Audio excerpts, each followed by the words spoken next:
आज हम बनाने जा रहे हैं मिल्क मेड। इसके लिए हमने लिया दूध आधा किलो से थोड़ा ज्यादा है हमारा, और ये फुल क्रीम दूध होना चाहिए, और 1 कटोरी चीनी है। सिर्फ 2 चीजों से हम घर पर ही बाजार जैसा मिल्क मेड बनाएंगे।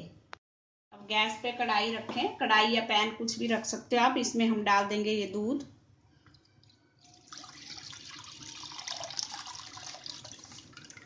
और दूध थोड़ा गर्म हो उसके बाद हम चीनी डालेंगे।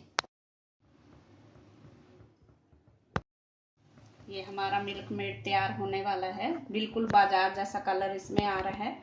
और इसको पकाते पकाते कढ़ाई से ये जो मलाई चिपकती साइड में, इसको छुड़ाते जाएं और इसको चलाते ही रहें धीरे धीरे। चीनी कैरामलाइज हो चुकी है।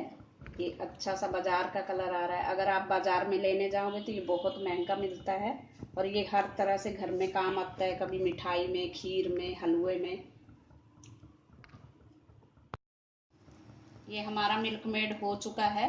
ये इतना गाढ़ा होना चाहिए। अब हम गैस को बंद कर देंगे, और इसको हमने मीडियम फ्लेम पे पकाया है। ना ज़्यादा कम थी गैस हमारी, ना ज़्यादा तेज, मीडियम ही रखें।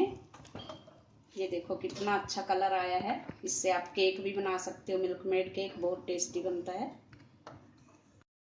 हमारा मिल्क मेड तैयार है। Thanks for watching. अगर आपने मेरे चैनल को सब्सक्राइब ना किया हो तो प्लीज़ कर दें। अगर आपको मेरी वीडियो अच्छी लगे तो लाइक करें, शेयर करें और कमेंट करें।